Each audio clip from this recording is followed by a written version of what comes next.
Welcome to Divine Downloads. I'm your host, Cassandra, and this is a show where we help you divinely design the life that you're dreaming of. And today's episode is an incredible conversation with one of my most magical being friends, Amy Leigh Mercree, who has now authored, I think, 18 magical books. And we're going to be talking about one of my favorites, The Healing Home book, which is a room by room guide to elevating the vibration of every space in your home and letting your home be a manifestation magnet, as well as her newest book, Alchemy, which is literally about your electromagnetic field and how we can clean and clear and infuse our aura with the frequencies of what we want to manifest. Both are just some beautiful ways that I think sometimes when we think about manifesting something, we get so focused on this kind of lasered eyes view of this thing we want to bring into our life and what we want to do that we forget that we can actually create an environment that is magnetic, an environment, whether that's actually our own energy field and our aura, or it's our actual home space or workspace that becomes a magnet for the manifestations that are in alignment with our highest self. So we're going to dive into all of it today on the podcast. So without further ado, let's dive in. Let's talk to Amy. Amy, it is so great to have you on the podcast. You are just such a magical unicorn. I was just talking to you before we started recording about how I'm just in awe of your entire collection of books and valuable materials that you put out into the world. But today we're going to focus on your two most recent, and then one that unfortunately, I have been meaning to ask you about for forever, but just didn't get around to it in the chaos. So you have a book called Healing Home, which is a room by room guide to positive vibes, which is all these different magical energetic things you can do for your house. Then we have Blissful Baths, which is a card deck of beautiful different, I'm going to call them even bath spells, right? They are bath spells. That's exactly what they are. And recipes. Which anyone listening knows that that's I'm all about this. And then your most recent book, Alchemy. So can you kind of walk us through what do you do? And then what was the evolution of these books and these tools that you're putting out into the world? Good question. I have been a medical intuitive for 23 years. So that's my foundation for everything. And as I've created my method, I call it the atomic healing method, and I certify people in that now to be medical intuitives in this method, I kind of honed in. I use a lot of traditional Chinese medicine and Taoist theory, and then I have a lot of shamanic training. I've been teaching shamanism for 23 years too. So over the years, Alchemy is my 18th book, so I've written a lot of books. Quite a few of them had to do with chakras back in the day too. So over the years, I kind of started to compile a lot of just knowledge internally and through my work on Taoism and TCM, Vedism and Ayurveda, and shamanic practices. And then I took those three things and put that into the Healing Home. So that ends up being Feng Shui, Vastu, which is the Vedic version of that. It's very different. Some things are the same, but a lot of it's different. And then the shamanic practices you can use to clear and fill your home with good energy. So that was how that evolved. Then I got to do the Blissful Bath cards, which actually involve all three in these really fun bath recipes. Then I got to go over to Hay House and do Alchemy, and that was taking those three, Taoism, Vedism, and shamanic elements. But then Hay House let me write about particle physics and my theories. So first of all, we talk about what an aura really is from a particle physics and a quantum mechanics standpoint. Then we do all of the things that help you see, feel, sense auras, what it all means. Then we do all the things that we There's tons of guided meditations in all of those works, by the way. But in this Aura Alchemy, clearing it, filling it with joy, just a lot of different things. And then we use it for manifestation, because I actually am a big proponent of that. And we take it down to the subatomic particle level and how to do that. So that's where I got to bring my theories in and things that I learned from my guides during shamanic journeys. So everyone gets to use their particles of their aura, the subatomic particles in their aura, to manifest this. I love this because one of the things that, it's funny, this is just so aligned, because one of the things that I've been talking about recently is alignment, and like aligning all the different areas of your life, and how energetic alignment in every area of our life, whether it's just like our wellness rituals or our sleeping rituals or how we decorate our home, and what we dress like and like energetic alignment, all these like tiny, somewhat very practical areas actually makes us more magnetic for what we're manifesting. Absolutely. And I think we have, we've been inundated a lot with this kind of more like very direct, go get it approach to manifesting. Right. And what I love about all of your books, including the earlier chakra ones, right, is that, and what I'm trying to also teach with the things that I'm teaching right now as well, is that there's this whole other way to manifest, where when you're working on these elements, whether it be, aligning the energy of your home, whether it be, taking a bath that raises your vibration, whether it be, working on your auric field, right, that when you do this deep work, right, and this more maybe, I want to say like wide work rather than like narrow work. Yeah, real narrow. Yeah, like we do this wide work, then all of a sudden we have things flow to us that are naturally in alignment. So whether it is the abundance or the opportunities or the love or the friendships, right? It kind of just flows to us. Absolutely. So can you explain a little bit, you mentioned that with Aura Alchemy about, because I think a lot of our listeners might not realize, I think all of us probably know what, have heard of it. I don't know if everyone knows what an aura is, actually. Maybe you should say that. We'll talk about that. Everyone has heard of auras that's listening, I'm going to guess. Well, at least have heard of it. There's a lot of talk. There's a lot of talk about auras, but I don't think, other than it feeling like kind of like a party game where people are like maybe guessing or like, what color is your aura? They go to a crystal shop and it takes like an aura photo. So tell us about auras, and how did you kind of come into, is that something that you started engaging with through your medical intuitive work? And then yeah, that's exactly how. And to kind of start by speaking to your first part about alignment, which I absolutely love, here's the way I think of it too. So as a medical intuitive, I work on the body, and we are all human projectors, as you know. So our internal state is projecting out and creating our external reality. So the next layer out is our aura, which is the biologically generated electromagnetic field around us. So that's kind of like the lens. So if we clean the lens and then we use our intention and all of these different manifestation techniques to magnify the joyful and the high vibe vibration, then we're exponentializing our efforts and our results.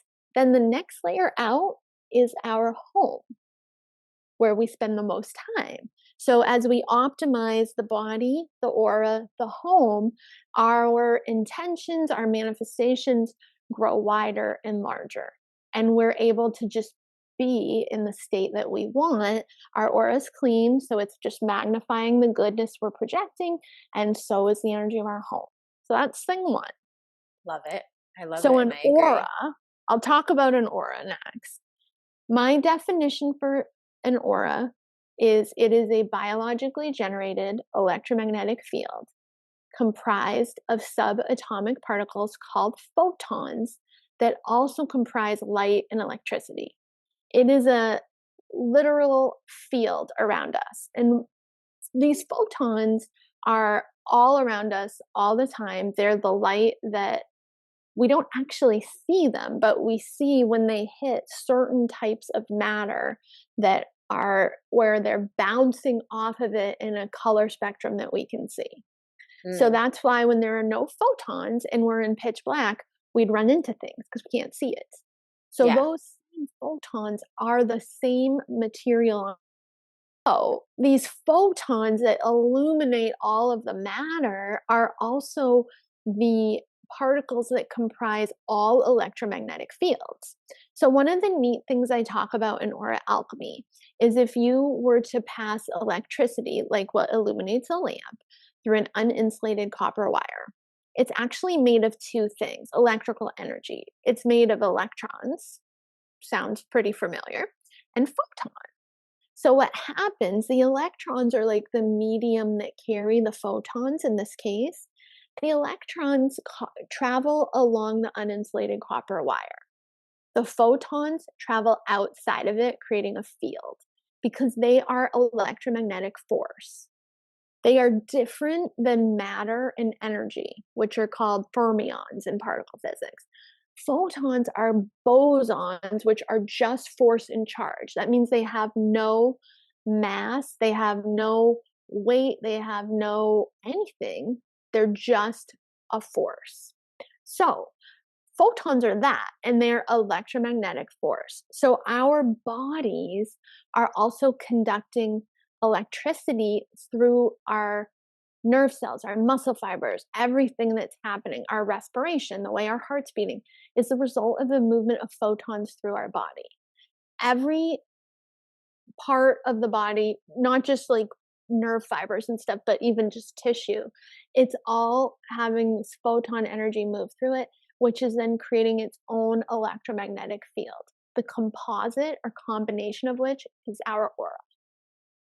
Wow. So Okay. it's actually a biologically generated electromagnetic field. Now you see why I say that. So that's actually what it is. Is actually what it is. So it's our electromagnetic field. Yeah, that's what right? it is. So Yeah. how do people, like when people are like, oh, like you have a purple aura or you have Right. a green in your aura, like what is that? What are people seeing?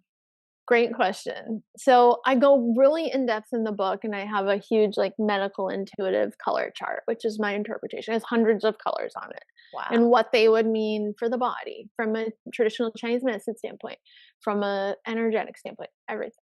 What it really is the perception through the lens of the person's experience. So if their intuitive senses are open, they will see it. Sometimes people see auras or energy pretty spontaneously.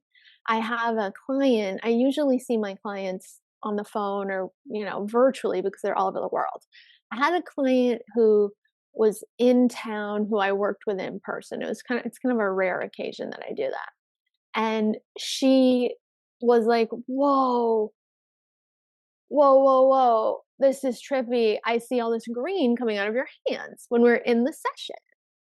So she was definitely tapping into the healing frequency of the color green. Did she know about that before? I actually don't think so in her case. So sometimes these things do show up. One of the things that I teach is that auras are always changing. They're mutable. And so to say someone has the same auric color all the time, they might if they stay, real consistent in their internal and external state. But a lot of times things change. Now, people have absolutely like certain frequencies that they dwell within, and there'd be more of that. Why do people see it? Clairvoyant senses are open. It could be all kinds of things from a multidimensional perspective. Because I've been so privileged to teach shamanism for 23 years and teach people how to essentially be multidimensional, because that's really what it is.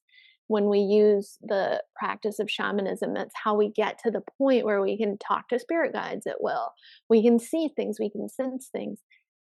Some people click into different types of multidimensionality naturally, perhaps based on something they ate, drank, something they were around, an experience they had, their mood, just perhaps like a divine download, to use the name, any and all of these things.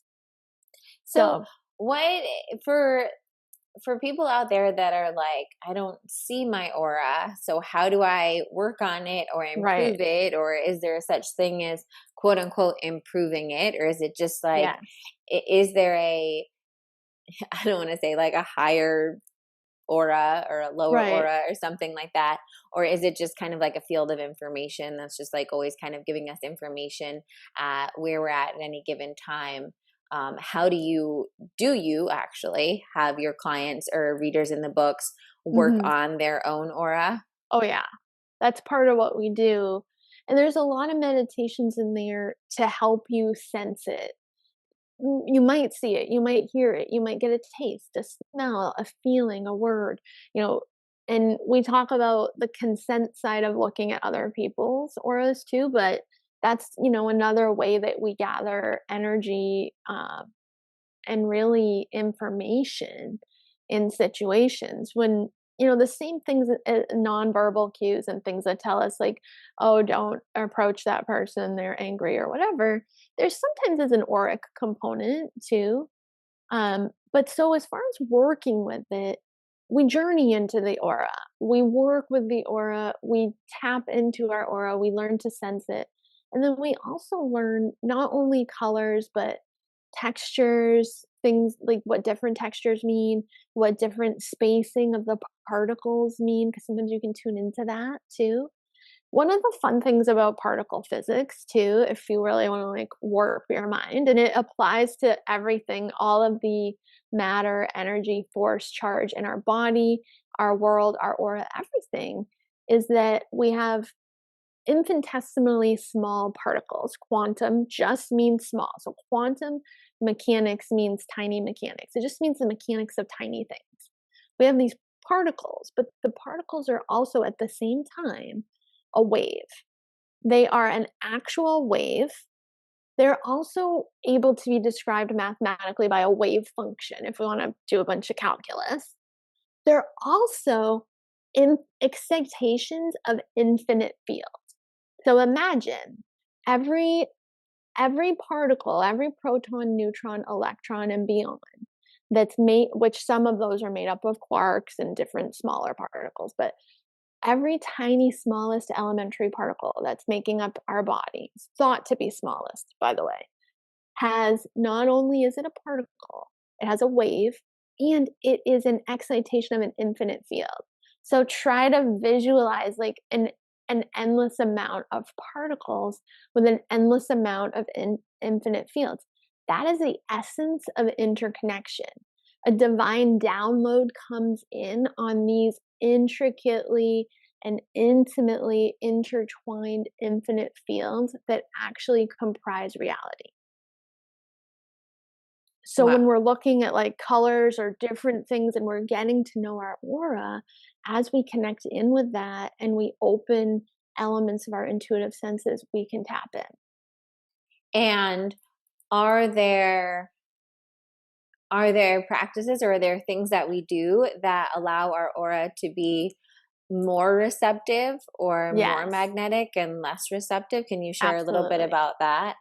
Yeah, we have a lot of different layers of that because some of us are more empathic or highly sensitive.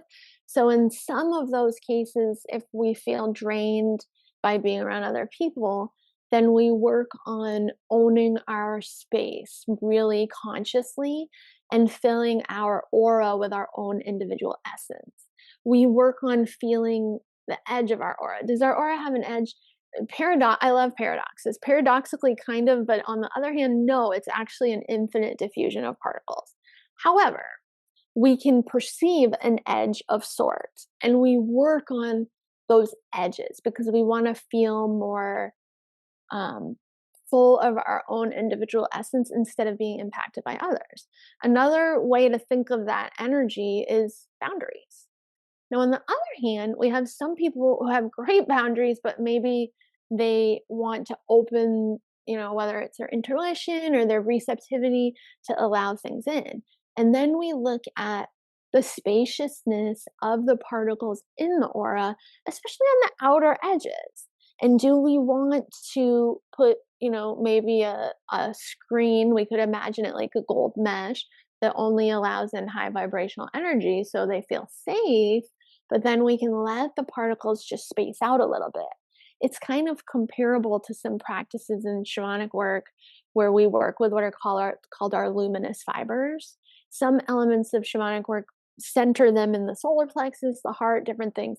When they're too tight, we have a harder time journeying. So sometimes shamanically journeying. Sometimes if we loosen them up, we can journey. It's comparable in the auric field. So as we bring conscious intention to what we want, then we can let it in or out. When we start to also understand how to clean, clear, and maintain our aura. So I have, oh my gosh, like everything from DIY aura mist to every kind of flammable botanical you could do smoke cleansing with, to sound cleansing, to salt cleansing, to egg cleansing, every kind of like Taoist, Vedic, shamanic cleansing you could do. So you can clean the heck out of your aura and then you fill it. So we have lots of meditations where we fill it, like fill it with the energy of beauty, fill it with the energy of love, fill it with the energy of joy, but in a pretty concise and focused way. We also have lots of things for prosperity and abundance because we all love that. Things for, romantic love if we want that, but harmony, things like that. So we have a lot of ways that once we clear the aura, we can amplify certain frequencies within it, which goes back to being human projectors and then giving the flavor of that high vibrational joy to our projections and creating our reality. So would you say then that our current reality is a reflection of our current auric field? Yeah. And I think of our internal state as well. And then our infinite connection to the endless amount of actual simultaneous beings that we are. I think we've all been everything, whether you see, time, space, and thought exist. To me, is 3 different dimensions in duality, but outside of duality, there definitely isn't time, I don't think. Yeah. I think we are able to even manipulate that within duality. So our aura is a reflection of our physicality, absolutely, the energy of our body, emotions, mind, thoughts, and then our multidimensional being. Now, the other thing we work with is utilizing the movement of photons, which is what thought is. When we think a thought, electricity is moving through dendritic synapses in the actual brain, whether it's me gesturing like a Mediterranean and making my fingers move, or thinking, I am light, or whatever affirmative statement. So we use that movement of photons through thought. This is what we learn in the book. We let that flavor color the field of the aura. And then I have really good, I was like so excited. Hey, House lets me get into my theories, like me and shamanic journey, like playing with particles. I love so we it. have these elementary particles, they're called, which are subatomic particles called neutrinos, which are really quixotic, interesting particles because they don't really interact with much, but they still have a teeny tiny amount of mass. So they're not like a photon where they're just a force. For an example, 400 billion neutrinos from the sun pass through our body every second. So Wow. we are in a just deluge of neutrinos from our sun and other things too, but especially there. The only way they can measure neutrinos in a lab is by utilizing deep subterranean metallic tanks of water, and then they can catch their trail because they interact with almost no particles. Wow. So in this later part of the book, in the manifestation part, we talk about how to use our thought and those photons to interact with the neutrinos that are passing through our field, and then use them to bounce them out into another dimension and back in by changing what's called their angular momentum to influence reality. So it's a way to create pretty fast and powerful manifestation. Okay, so let's give like a real life example of that. You're manifesting money or love, whichever one you pick. What is an example of like a thought you would use and how you would go through that process. Great. So you'd use the process in the book, which kind of like connects you with these neutrinos, but then you'd choose an affirmative statement. I think, or an energy or an affirmative statement. I think in the book I give you like an open-ended way to do it, but I think I suggest you could do joyful wealth. So it's like a nice high vibe thing. So you would be thinking about joyful wealth, you would be repeating it like a mantra, and you would already tuned in to feeling the full breadth of your aura. We do a lot with that where we really feel all the areas. If you've ever done yoga nidra, which is kind of rotation of consciousness, imagine doing that with your aura too. So you really are connecting with all those parts. You've already kind of done that. And then you're infusing that with joyful wealth and you're repeating it. And then you're letting yourself feel, sense, see even just a few of these neutrinos, but obviously there's a huge cascade of them all the time. And you're letting the thought, the essence, the photonic electromagnetic field that literally comes from your mind. And the scientist Dean Radin did some actual experimentation on if there were telepathy particles as well, which are probably photons. So you're letting this joyful wealth come through, and you're allowing, you don't have to push, but you're allowing it to make contact with some neutrinos. You're allowing it to change. Angular momentum is also known as spin. It's a little bit different because it's what's called a vector quantity. So it doesn't just have spin, it has direction and velocity. So it can be different, but you allow this joyful wealth, these photons infused with this flavor, to make contact with one or more neutrinos in your field. You simply embody it, you intend it, you allow it, you feel it, you sense it. Hopefully you feel it happen, but you don't have to. It bounces through changing its angular momentum by using your thought and your intention. It bounces it out momentarily, typically into another dimension. In that dimension, it is a neutrino may have more proverbial heft. So when it bounces back in, it's like it got juice essentially to affect this reality, and then it goes right where it needs to go. I learned that in a shamanic journey with my guides. That's how I learned that. Wow. That's the type of stuff I go do in alternate reality. How can we do some fun stuff with neutrinos? And they're like, this is what we'll do.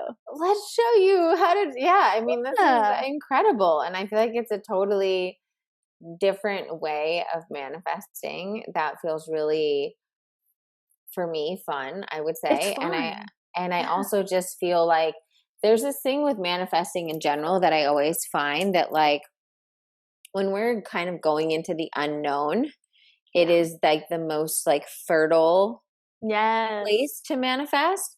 And so I've always been way more attracted to playing with, whether you call it like the quantum fields or, like these different kind of like energetics of things, because I think sometimes if you allow your energy and your focus, right, to be on these neutrinos, these processes, and I know for a lot of people listening, they probably have never done this before, right? That's the thing.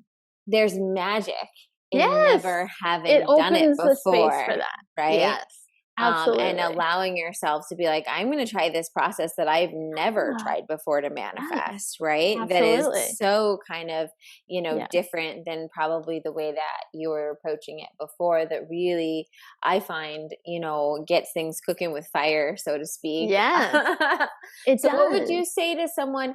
Do you recommend is this like a daily kind of practice you would recommend, or is this something like maybe like once a week when you have a little bit of extra time to focus on this, or how do you recommend someone kind of works with this? I think initially once a week or so, as this particular neutrino manifestation, as you do it more and more, and there is an audiobook of Alchemy. I don't want you to do it while you're driving because that wouldn't be safe, but that's a great way to have it already on. I got to read it. So if you like my voice, hopefully it sounds good.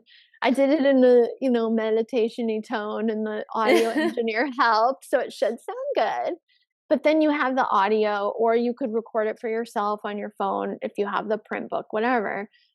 You use it once a week or so, and you're going to get versed in it. Then I'm a fan if you're going to use, I love affirmative statements, and I have atomic healing audios, which they're not exactly neutrino manifestation, but they're audios where we shift consciousness and utilize subatomic particles. And then they're for different things: manifesting success, becoming a best-selling author, becoming a healer, feeling freedom, ease, and, happiness, feeling great all the time, healing. There's a lot of them. They're on my site. These audios, we shift brainwaves, we tap into the subatomic particles, and then we use a series of affirmative statements. So that does a very similar thing. But point being, when you use the neutrino manifestation, you can have, one or more, perhaps a series of affirmative statements. It could be real specific, like my business name X, and I make, $50,000 in June 2024. You could make it specific. You could make it, I feel joy, ease, and happiness, and I experience harmony all the time. You can make it the classic, one of my favorite affirmative statements from The Big Leap by Gay Hendricks. I expand in abundance, success, and love every day as I inspire others to do the same. You could use that. That's a great one. I love that one too. I love it. I like to put affirmative statements on a piece of paper on the bathroom mirror. So then you'll just read them while you're brushing your teeth and stuff. And you've done the neutrino manifestation. So you might just kind of click, kind of like my medicine teacher, my late medicine teacher used to say, like, tap the prayer wheel. You just kind of like, you kind of have already done it. So then you can just sort of intend as you're reading it that you're just tapping the prayer wheel. And I do have on the website, along with the atomic healing audios, which are spoken word, and you do them, you go into a altered state and you do this similar process, a little bit different. I also have subliminals that don't put the altered state part, but put everything else to activate the subatomic particles, and then basically put that 20 minutes of affirmative statements into your environment. I don't recommend you use those while driving either, but you can put them on while you're doing housework, stuff like that. So that's another thing you could do as you use a neutrino manifestation. Keep tapping the prayer wheel and coming back to those statements or intentions. Now, on the other hand, if you do it once, that's fine. Do it once, knowing it bounced out, it bounced back in, and it's going to land as long as it's for the highest good, because that is built into it. So it's sort of a double answer. But so many different ways you could do it, but just start, I think.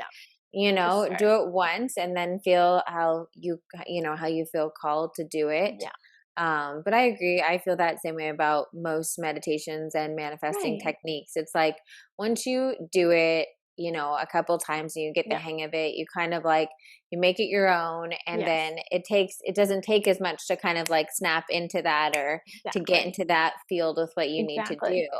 Now I know that you're giving all the listeners a free energy clearing. Yeah. So if we talk a little about that, because I know that you also mentioned that, before you do kind of this, what I'm going to call implantation work, right? Where we're like implanting a new thought and manifesting something.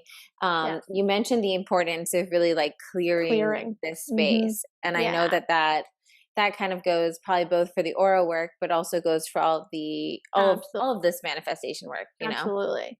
So the energy clearing process that you'll all get it's something that I put together in response to what my medical intuitive clients needed. Because a lot of people are holding repressed anger in the physical body, and it's one of the causes of heartburn, GERD, of various gastrointestinal distress, especially in the higher upper GI, and many other things. Now, I always remind everyone I'm not a doctor, and you should always consult your health practitioner for anything and everything medical and body related. But this particular energy cleansing process is a way to take anger and the energy of anger that may be trapped in the body that we may not even be aware of, and move it out of the body. And I know for me, when I started doing this when I was about 18, a version of it was shared with me by my late medicine teacher. I've changed it, I've adapted it, and we talk about it in the text as well, and in the PDF doc. But there was a lot of anger even back then from childhood, because a lot of us don't feel safe even feeling anger, let alone identifying it or expressing it. And if we do, it can be destructive. So sometimes we repress it. So this particular energy cleansing process, we move it out of the body. And I also just want to call it, I see a lot in my clients, because my process is generally is very similar, where we do the clearing first and then we, call in. Fill it in. Right, which makes sense. Yeah, But if you're listening to this and you're like, I don't feel like I'm angry at someone, right? Which I feel like is a lot of people's sometimes first reaction to it. Yeah. You would be surprised, actually, what I've found. I'm sure maybe you've seen the same too, is that in addition to all this stuff that maybe we do have repressed anger from childhood or certain things like that, some of us also carry anger at God or the divine for something not manifesting yet, for something, some way our life didn't go, for feeling like things are too hard, or maybe we have anger, resentment for our own physical body because we've had physical challenges. And so I just want to put that out there, that your anger is not always just a person that you're mad at. No, it's not. It could be like a whole energy thing, Absolutely. Business owners feeling resentful at their business or their customers, right? Yes. And no matter what, whenever we have that energy towards something, it's ironic in a way, because oftentimes the things, at least in that context, that we have like anger, resentment towards, are actually the things that we want to manifest a positive experience the most. Exactly. And it's the number one thing that's actually blocking us from that experience, because we're holding that anger. So I'll put all those links below, so you guys can all get that energy clearing process, as well as, of course, to the books and to your website. So if they want to get those subliminals or other audios. But before we wrap up, I have to hit on Healing Home just a little bit. I'm so glad you like Healing Home. It was so fun to write. I love this book. I can't recommend it enough, because I just, I'm just someone that I think for you guys listening, I love every aspect of manifesting, but I do believe so, like what you were talking about before, which I love, connecting them all together. It's like we have our body, we have our energy field, and then the next extension is our home. We spend the most time there too. We spend the most time there. And I really feel like aligning the energy of your home is such a manifestation energy hack. Yes. Right? Because think about how much easier it is for you to feel good in an environment that feels good. I mean, every single person, if you go, I know you have a gorgeous tropical vacation ahead of you, right? And think about it, you wake up and you see the ocean crash, and you have a beautiful, whatever, tropical theme resort decor, right? And so instantly your environment brings you into this energy that, for the most part, you don't really got to do much else. You're in a feel-good state already. You're in a feel-good state. You wake up, the sun is shining, they've got cute little flower drinks or whatever, and organic fruit. Organic fruit going to be served up. There's aqua, beautiful turquoise water glistening, And so while maybe we can't always, live in tropical vacations, we can, align the energy of our house and different rooms of our house. And what are your top 3 things that you would say, if they're 3 things, whether it's just something to ask yourself around your home and the energy of your home, or shifts to make that you really feel can start kind of turning that tide for someone? A good question. Okay, so the first thing I would say is your front door, from a feng shui and therefore a Taoist perspective, is where all of the goodness and the energy comes into your life. So you need to spruce it up. It can't be blocked. You need to have I like an indoor welcome mat, even if it doesn't say welcome. And you could use the feng shui colors. The element at the front door is water, and it's for your career. That's the career gua in feng shui is the front door and the foyer. So if you use blues and blacks, symbols of water. So like, for example, I have a sort of a sculpture kind of wall hanging that looks like waves, and it has some dolphins swimming in, and you're thinking of that as coming in. So the front door should never be blocked. It should be clean. It should be beautiful. Perhaps the rug I have is like kind of blue, black, white. It's like a woven rug, but it's the right color, and you're allowing abundance, prosperity, everything good to come in. Now, there's a lot of different ways. There's even like TikTok trends now that harness it, where they like blow cinnamon in the front door.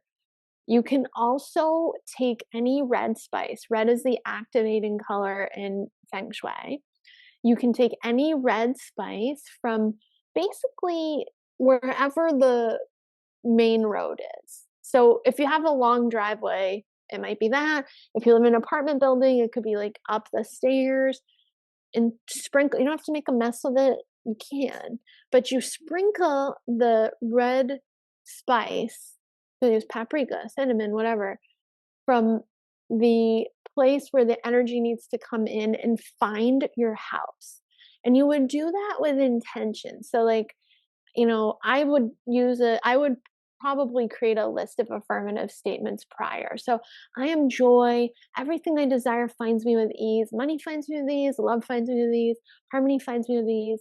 All the things I desire find me with ease. They easily manifest. They enter my home with ease, and everything is for my highest good. You're speaking that, even if you're doing it in your head, if you're like doing it, in the city or something, and you take it up all the way up, if there's a walkway or whatever, and then just over the threshold to your front door.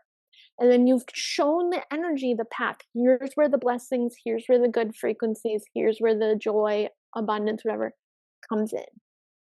Ooh, I love that. That's thing one. It's a big answer. Yeah, and that's so fun. Now I'm like, okay, I'm gonna go. My husband's gonna be like, "What is this red spice all over our pathway?" I know, but I love that. What a ton, like if it's just you, it's gonna get washed away eventually with the wind and stuff like that. So, but animals might like it. You never know. They might be like, my dog, 100%. My dog will be licking it. This paprika is good, or whatever. Yeah, probably good to me if you do have pets. Probably good to make sure that whatever it is safe for pets. Yeah. Some essential oils aren't safe for pets, so check on your spices if you're going to have pets in the area, or lots of other people's pets or something like that. But usually paprika and cinnamon are both safe bets. I think sometimes people use like clove or nutmeg, but anything with a red hue. So that would be thing one. Thing two, I'm a big proponent of aromatherapy. I wrote the Essential Oils Handbook. We have a lot of essential oil stuff in Healing Home and Blissful Baths. I also wrote a book called The Mood Book, has a ton of essential oil stuff in it. So I really like to use essential oils intentionally in the home, whether it's through a diffuser or, putting a bowl of like non-plastic, like the glass bowl of water in the microwave, or with some oil, or simmering it on the stove, whatever you'd like. So utilizing scent, and there's a lot of different, people have preferences for sure. Lavender is kind of like universally loved. Obviously, it's very floral. It creates serenity. It also, from a traditional Chinese medicine standpoint, opens and tonifies the pericardium channel. So it can help us move emotional energy in a way that's pretty gentle. If we were to use mint, sometimes it stings mucous membranes, things like that. I believe peppermint is not okay for cats, and it may not be for dogs. So when you use oils, if you have pets, you want to check that as well. Some of the citrus oils can be nice for that. And that would be bringing, the essence of joy into the home. It would also be bringing the sour flavor from a traditional Chinese medicine standpoint, which tonifies liver and gallbladder energy and is great for spring. So, and you can also use that to amplify the wood element, which is the family area of the Feng Shui Bagua, as well as household expenses. So we hear about the prosperity corner, but we also, in the family corner, which is the wood element, it's green, it's columnar, we can use that to manifest money to pay the household expenses.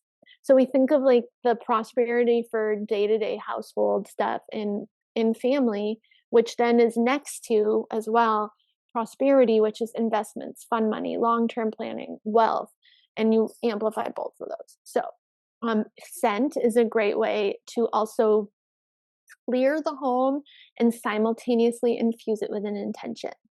So let's say you're like, oh, I love the smell of lavender. It's like everybody likes it. It's pretty gentle. You can see, as you're putting it in, you could use statements like, this home is filled with emotional harmony.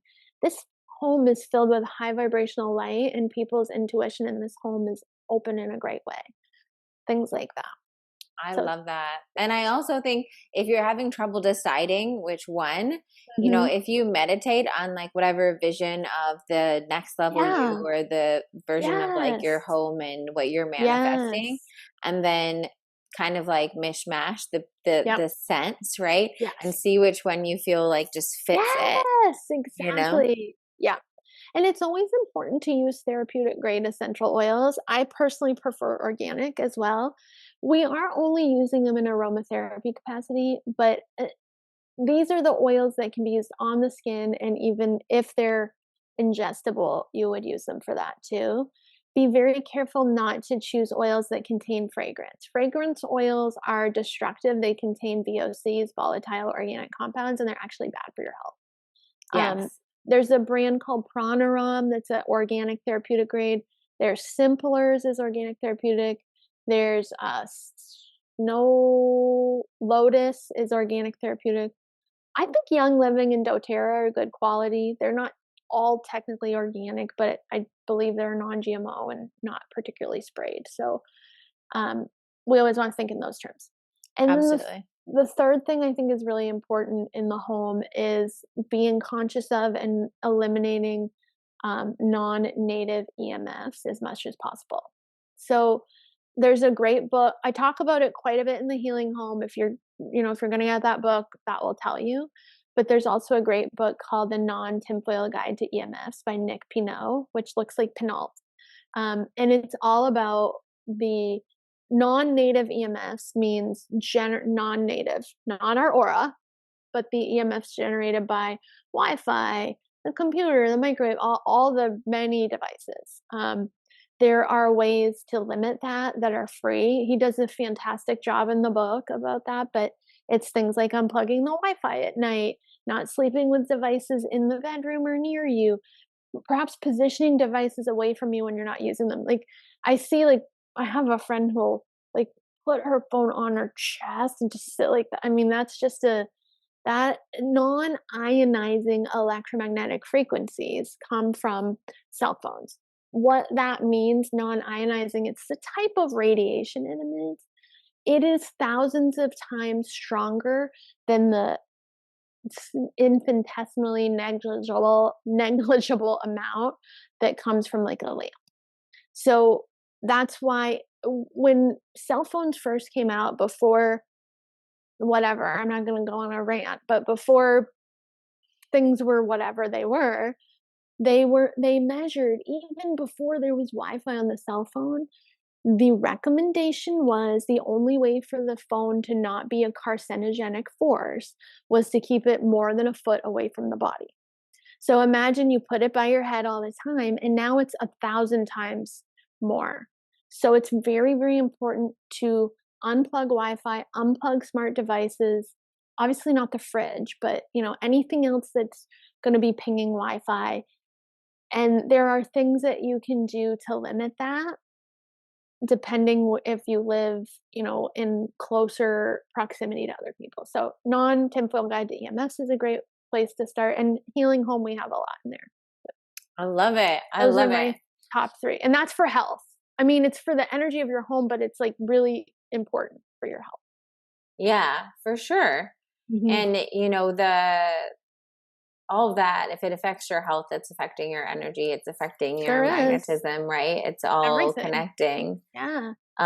Okay, Your last sleep, one more everything. question. One more question about this. I love that because I love this I stuff. love you like this. It makes me so happy.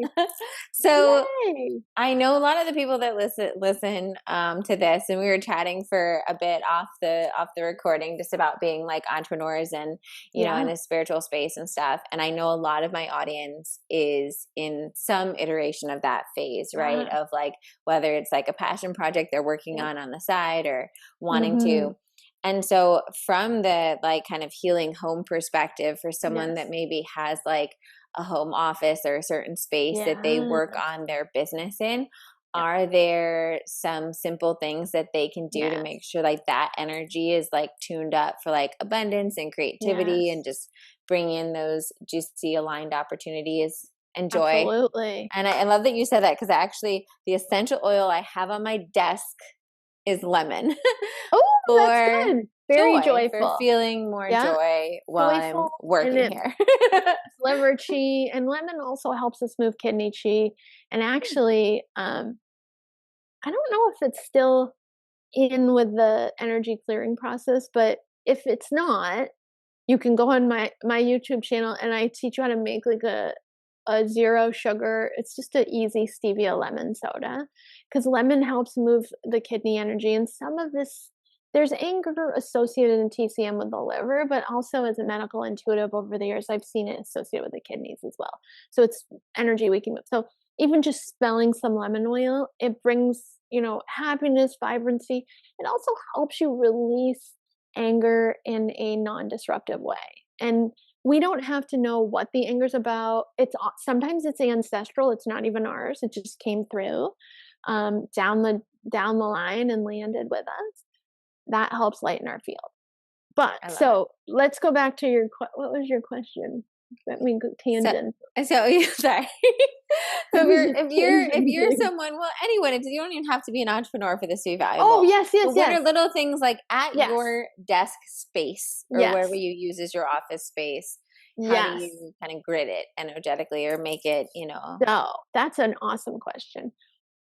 Something you can do, whether you're like at your office at work or wherever, if you have a desk. I happen to have a standing desk, and then I also like to work on my chaise. I don't have a traditional desk.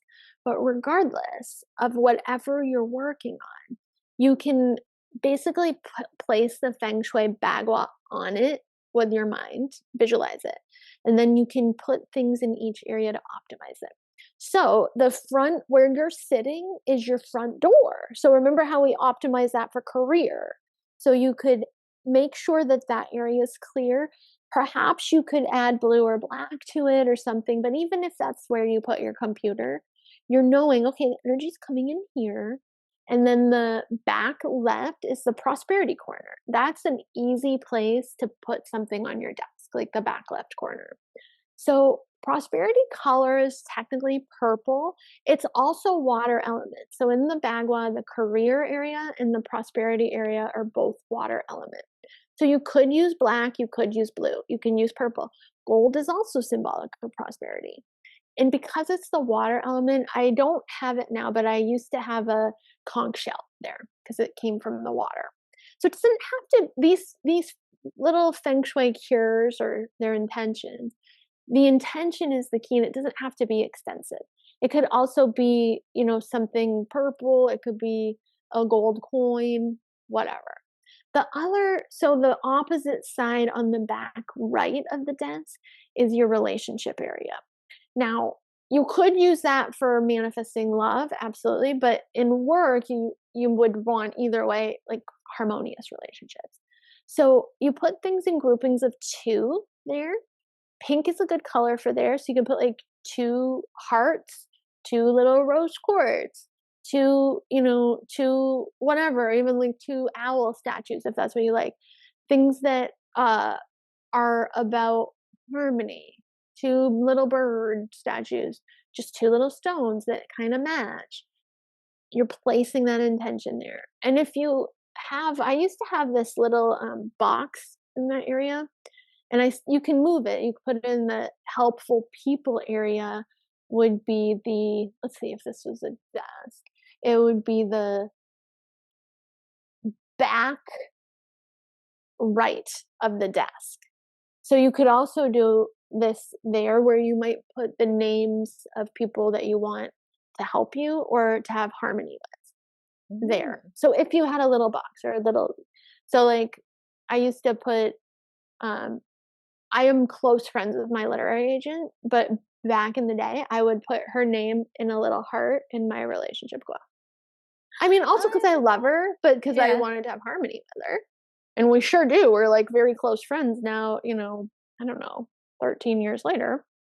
And then the left side front corner in Feng Shui would be skills and knowledge. So if there's something you want to learn, you could put a depiction of that. Or if there's someone who personifies what you want to know, like Louise Hay or Deepak Chopra, or like Sarah, what's her name? Blakely from Spanx, who's like a billionaire female business owner. If you want to learn how to do that thing, you can put a representation of it. It could be, it's not, I think for color wise, you could go with the blue there, but it's not literal. It could be, there was a time when I had I had pictures of people like that in that area. It might still be there in my house actually, but it can also just be like the intention you're thinking about it as you place the little item there. Yeah. It's that easy. Wow. I love that. The straight all the way back center is fame and reputation, which is another important gua for our business life. We want to have a great reputation and we want like good energy for things we're publicizing. So for that area, we utilize the color red in things that are triangular, and the number is 1. So you might put like 1 red pointy triangle, or you could put 1 red, I'll show you mine if I can get it because we're near that in my house. 1 red candle, the element is fire. Now, the fire element is destructive for the prosperity corner because it's water. You don't want to evaporate your. So the creative and destructive cycles will apply there. But so you could put 1 red candle at the back center of, or like I guess the top center of the desk too. Ooh, I like that. You don't even have to light it. You never have to light it. Yeah. And a fountain, bonus points if it's blue or black or something, or purple or gold in the prosperity corner. Even just a fountain and it's not on, it's a symbol of water, but if you plug it in, awesome. If you utilize a fountain, if you use distilled water, it won't get gunky. Oh, wow. So you always don't ever put anything else in there. Just distilled water. You never have to clean it. Wow. That's a hack. Mm-hmm. Oh my gosh. This is so good. I'm like, so I'm looking at my desk because we're actually recording this at my desk, and yes. I, completely just not even knowing all the things that you just said. In my prosperity corner, I have this little crystal wizard man, golden crystal wizard man, manifesting jewels and abundance for you. And then I actually put this here, which I have to fill up because it's nothing on its own. But I just had bought this. It's like one of those little like water jugs for things. Perfect. So I am going to remove a candle from that area because you can just move it to the center there. Move it to the middle. And glass is symbolic of water in Feng Shui. So even if you didn't fill that up, it would still be doing perfect. But there you go. Yeah. Perfect. And then in my other corner, I didn't even realize this is not exactly business oriented, but I have my grandparents' wedding pictures and my parents' wedding pictures in the relationship corner. Perfect. You already did it. I was like, that's crazy. I was like, you did it. I just had to do. Yes. Actually, because my computer is the like stand for my computer is like in the fame corner or whatnot. That's perfect. I have like all my like black tourmaline around it, but I don't know if that's like mostly for EMFs, but I don't know if that's a bad vibe. Yeah. No, it's okay. Add a red in candle. that case, it'll help. Yeah. And so the computer, TVs, all of that, the only place they really go from a Feng Shui perspective is in the fame and reputation because it's fire. So it's in the right place. Oh, perfect. If you I have love a that. TV in your home, it should go in the fame and reputation area if possible. Wow. Mhm. And so the map, because the map that you just kind of drew us out for our desk is also kind of like you would flip that. That would The be for your same. home, Yep, right? it's the same for Like your the home. front. Yep. Wow. Yeah, so the Oh. prosperity is the back left, fame and reputation is the back center, and relationships are the back right. It's a good way to remember those. They're Oh my key. God. I mean, they're all important. We didn't even touch on some of the other ones, but they're all I know great. there's so much. You guys, this Healing Home book, I can't recommend it enough. That Both makes me so happy. Healing Home or Alchemy, Blissful Baths. I think All kinds if of you're fun. listening to this right now and you've just been in a place where you're like and I know so many of you are, you've been like focusing your manifestations on this one thing, and maybe you're getting frustrated because you're like, why hasn't it happened yet? Or what's taking so long? Yeah. I cannot recommend enough. Like, take a step back and pick whichever one you feel called for. If you feel more called to the Aura Alchemy, Sure. the baths, or the Healing Home, just start with one. Start with what you want to do, and like focus on that. Get yourself out of the whatever, like maybe like forcing or pushing you might be doing, and just get into this space because it's so much. The thing I love about all three of these beautiful tools is that they have this energy of like playfulness and fun and joy and just being in this like creative space, whether it's like, playing around with your aura for perhaps the first time and learning about all the beautiful things there, or I mean, who doesn't like a magical bath, right? Oh, I And know. like doing all that. I'm right? taking Like, one tonight. sign me up. I literally take one like every night. It's my favorite thing. Or I really love the Healing Home thing because for I me, love that. I find that like doing things in my home, I'm so much of like a worker bee naturally and like in that kind of space. And so the moments where I'm like, I'm just gonna take today off and like realign some things in my home, clean some things up, organize some things. I'm always amazed by the energetic impact that those days have. Seriously. It's often those days where I get like the craziest opportunity emails. Absolutely. I'm just Absolutely. I just organized my closet. Wow. Yes. When I clean my closet, things happen. When so you eliminate clutter, things happen too. It's just the way it works. It's a manifestation tool. Which is absolutely so fun. it is. It absolutely is. Well, thank you love that so you like much. that book. That makes me so love it. happy that you love the Healing Home. I love it. I love Makes it. me Such so a great happy. book. It's pretty too. The publishing Oh. company did a fantastic job designing it.